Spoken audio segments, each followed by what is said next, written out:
Hi guys, good morning. दोस्तों, आज हम प्रश्नावली 13.2 का क्वेश्चन नंबर 6 को सॉल्व करेंगे। तो क्वेश्चन नंबर 6 है हमारा, ऊंचाई 220 सेंटीमीटर और आधार व्यास 24 सेंटीमीटर वाले एक बेलन जिस पर ऊंचाई 60 सेंटीमीटर और त्रिज्या 8 सेंटीमीटर वाला एक अन्य बेलन आरोपित है से लोहे का एक स्तंभ बना है। इस स्तंभ का द्रव्यमान ज्ञात कीजिए, जबकि दिया गया है 1 सेंटीमीटर क्यूब लोहे का द्रव्यमान लगभग 8 ग्राम होता है। पाई बराबर 3.14 लीजिए। तो दोस्तों, इस क्वेश्चन को सॉल्व करना बहुत ही इजी है। तो चलिए दोस्तों, इस क्वेश्चन के आधार पर हम एक चित्र को दर्शाते हैं। तो देखिए दोस्तों, ये हम एक बेलन है जिसकी ऊंचाई ये हमारा 220 सेंटीमीटर है और आधार का जो व्यास है, ये हमारा व्यास जो है वो दे दिया गया है 24 सेंटीमीटर। 24 सेंटीमीटर व्यास दिया हुआ है, तो हम इसका त्रिज्या निकाल लेंगे दोस्तों। और इसके ऊपर एक और बेलन है, ये हमारा जो है एक और बेलन है जिसकी ऊंचाई जो है ये 60 सेंटीमीटर दिया हुआ और त्रिज्या, ये जो हमारा त्रिज्या जो दिया हुआ है, त्रिज्या ये हमारा दे दिया गया है 8 सेंटीमीटर। 8 सेंटीमीटर ये हमारा त्रिज्या जो है वो 8 सेंटीमीटर दे दिया गया है। तो कह रहा है ये दोनों को मिलाकर एक लोहे का स्तंभ बना है। इस स्तंभ का द्रव्यमान ज्ञात कीजिए। तो दोस्तों, तो देखिए, बड़ा बेलन जो है उसका हमें व्यास दे दिया गया है और ऊंचाई दे दिया गया है। तो व्यास से हम त्रिज्या निकाल के बड़े बेलन का जो है हम पहले आयतन निकाल लेंगे और फिर हमारा छोटे बेलन जो है उसका भी हमारा ऊंचाई दे दिया है और त्रिज्या दे दिया है, तो उसका भी हम छोटे बेलन का आयतन निकाल। अब ये दोनों को मिला के एक स्तंभ बन रहा है, तो हम बड़े बेलन का आयतन और छोटे बेलन का आयतन को जोड़ देंगे। अब चलिए दोस्तों, हम सबसे पहले बड़े बेलन का आयतन और छोटे बेलन का आयतन निकालते हैं। कि दिया गया है कि चूंकि दिया गया है कि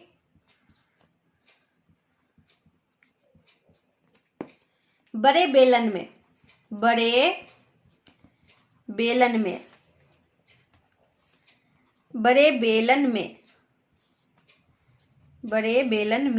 अब दोस्तों देखिए, बड़ा बेलन में जो है ऊंचाई हमारा दे दिया गया है 220 सेंटीमीटर और व्यास जो है, व्यास हमारा है 24 सेंटीमीटर। बड़े बेलन में ऊंचाई बराबर h बराबर 220 सेंटीमीटर, d बराबर 24 सेंटीमीटर। इसलिए r बराबर होता है d बाई 2।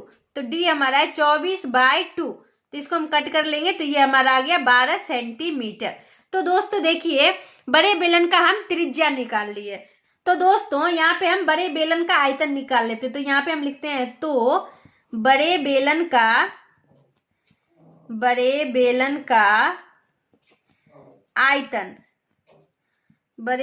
का आयतन बराबर पाई आर स्क्वायर एच। बेलन का आयतन का सूत्र होता है पाई आर स्क्वायर एच। तो यहाँ पे हम बड़े बेलन का निकाल रहे हैं। तो दोस्तों देखिए, बड़े बेलन में पाई को हम दोस्तों यहाँ पे पाई ही रहने देंगे, बाद में इसकी हम प्रक्रिया कर लेंगे। तो दोस्तों आर जो है ये हमारा है 12, तो 12 इंटू एच जो है ये हमारा 220 है। अब दोस्तों देखिए, 12 को 12 से गुना करेंगे तो ये हमारा हो जाएगा 144। 12 का स्क्वायर होता है 144, तो 144 गुने हम 220 कर देते हैं। तो यहाँ पे दोस्तों देखिए, 144 गुने 220, 0 0 0, 4 दूना 8, 4 दूना 8 और 2, 4 दूना 8, 4 दूना 8 और 2, 0 8 8 16 के 6 हाथ में 1, 8 2 10, 10 1 11 के 1 हाथ में 1 2 1 3। तो ये आ गया हमारा 31,680 पाई। 31,680 पाई ये हमारा आ गया। तो ये हमारा हो गया सेंटीमीटर क्यूब। तो अब दोस्तों हम यहाँ पे छोटे बेलन में अब लिखते हैं, अब छोटे बेलन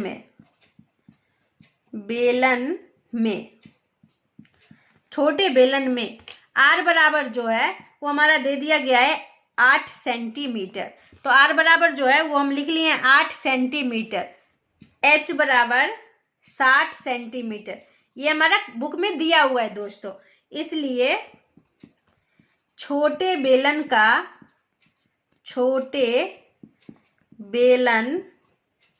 का आयतन बराबर पाई आर स्क्वायर एच। अब दोस्तों देखिए, पाई को हम पाई रहने देते हैं, आर जो है हमारा है 8, तो 8 इंटू 8, और एच जो है हमारा 60, तो हम इसको 60 कर देते हैं।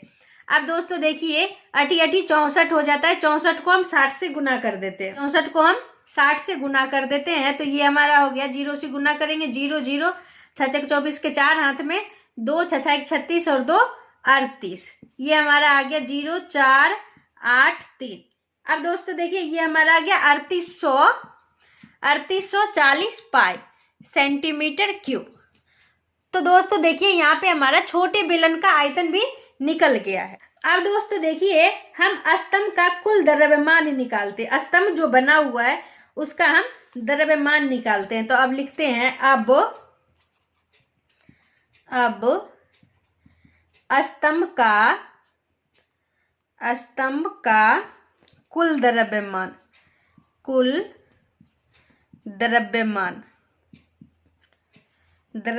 बराबर बड़े बेलन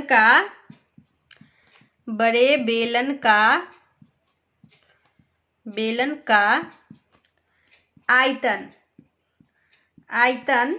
प्लस छोटे बेलन का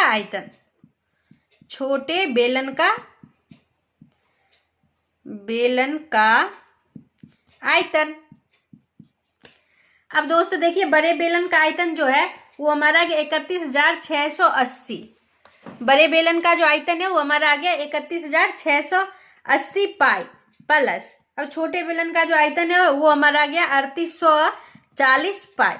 अब दोस्तों देखिए, दोनों में से हम पहले पाई को कॉमन कर लेते हैं, तो 31,680 प्लस 3840। अब दोस्तों देखिए, यहाँ पे पाई का जो मान है वो हम 3.14 लेंगे, तो 3.14 इंटू, अब ये दोनों को दोस्तों हम जोड़ लेते हैं, तो ये हमारा 31,680 प्लस 3840, तो जोड़ना है दोस्तों, तो 0 8 4 12 के 2 हाथ में 1, 8 6 14, 14 1 15 के 5 हाथ में 1, 3 1 4 1 5, और ये हो गया 3, तो ये आ गया दोस्तों 35,520। तो दोस्तों देखिए, ये हमारा आ गया 35,520। अब दोस्तों देखिए, हम दशमलव को हटा देते हैं, तो 314/100 इंटू 35,520। अब दोस्तों एक 0 से एक 0 कट गया, अब इसको हम दोस्तों 2 से काटे, 2 5 10, और ये हमारा हो जाएगा 2 इकाई 2, 2 सते 14, 2 सते 14 और 2 छक 12, ये हमारा आ गया 1776। अब दोस्तों देखिए, 314 को हम 1776 से गुना कर देते हैं, 1776 गुने 314। अब दोस्तों देखिए, इसको हम गुना कर लेते हैं, तो 6 छक 24 के 4, 4 हाथ में 2, 7 चौक 28, 28 और 2 30 हाथ में 3, 7 चौक 28, 28 और 3 31 के 1 हाथ में 3, 4 इकाई 4, 4 3 7। अब दोस्तों देखिए, 1 से हम गुना करेंगे, तो 6 7 7 1। अब दोस्तों हम 3 से गुना कर देते हैं, तो 6 3 18 के 8 हाथ में 1, 7 21 21 और 1 22, 22 के 2 हाथ में 2, 7 21 21 2 23, 23 के 3 हाथ में 2, 3 इकाई 3 और 3 2 5। अब दोस्तों हम ये सबको जोड़ लेते हैं, तो 4 6 8 7 15 1 16 के 6 हाथ में 1, 7 7 14 14 और 2 16 16 1 17 के 7 हाथ में 1, 3 1 4 4 1 5, और ये हो गया 5, तो ये हमारा आ गया 55,7664। तो हम इसको लिख लेते हैं दोस्तों, तो ये हमारा आ गया है 55,7664 भागा 5, 55,7664 बाई 5 सेंटीमीटर क्यूब। अब दोस्तों देखिए, स्तंभ का कुल द्रव्यमान निकल गया है। अब दोस्तों देखिए, चूंकि बुक में दिया हुआ है 1 सेंटीमीटर क्यूब लोहे का द्रव्यमान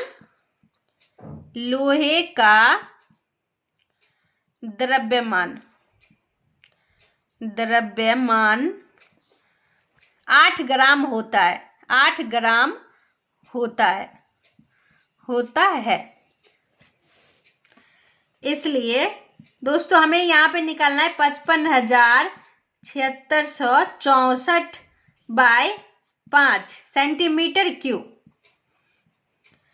लोहे का द्रव्यमान बराबर हो जाएगा दोस्तों 55,7664 बाय 5 गुने 8।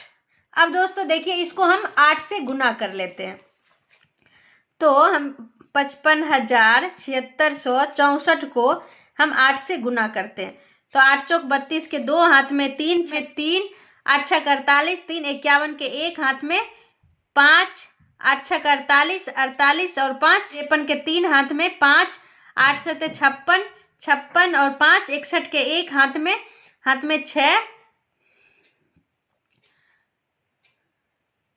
और 8 25 40, 40 और 6 46 के 6 हाथ में 4, 8 25 40, 40 और 4 44। ये आ गया हमारा 44 61 312। तो दोस्तों हम इसको लिख लेते हैं बराबर 44 61 312 बाय 5। अब दोस्तों इसको हम 5 से भाग देते हैं। तो 5 से भाग दे देते हैं तो ये हमारा हो जाए 44 61 312। तो 5 8 40, ये हो गया 4, बच गया 6, 5 9 45, बच गया 1, ये कट गया, ये आ गया हमारा 1, 5 दूना 10, ये आ गया हमारा 1 और ये कट गया। अब ये आ गया 3, तो 5 दूना 10, तो ये आ गया हमारा 3, ये कट गया। अब ये आ गया हमारा 1, तो 5 छक 30, ये आ गया 1, ये कट गया, ये आ गया 2, तो 5 दूना जो है ये हो गया 10, ये हमारा कट गया, ये आ गया 2 पॉइंट, हम 0 दे के 5 चौक 20। तो ये हमारा आ गया 89 22 62.4। तो ये हमारा हो गया 89 22 62.4। ये हमारा दोस्तों आ गया है, ये हमारा ग्राम हो गया। इसको अब हम दोस्तों किलोग्राम में बदल लेंगे। तो ये हमारा हो जाएगा, किलोग्राम में बदलने के लिए दोस्तों हम 1000 से भाग दे देंगे। तो 89 22 62.4 बाय 1000। अब दोस्तों देखिए, ये हमारा हो जाएगा, ये हमारा 3 अंक, अब आगे दशमलव आ जाएगा। तो ये हमारा हो जाएगा 892.26 किलोग्राम आंसर। तो अगर ये वीडियो आपको पसंद आई हो तो लाइक एंड सब्सक्राइब जरूर करें दोस्तों। बाय।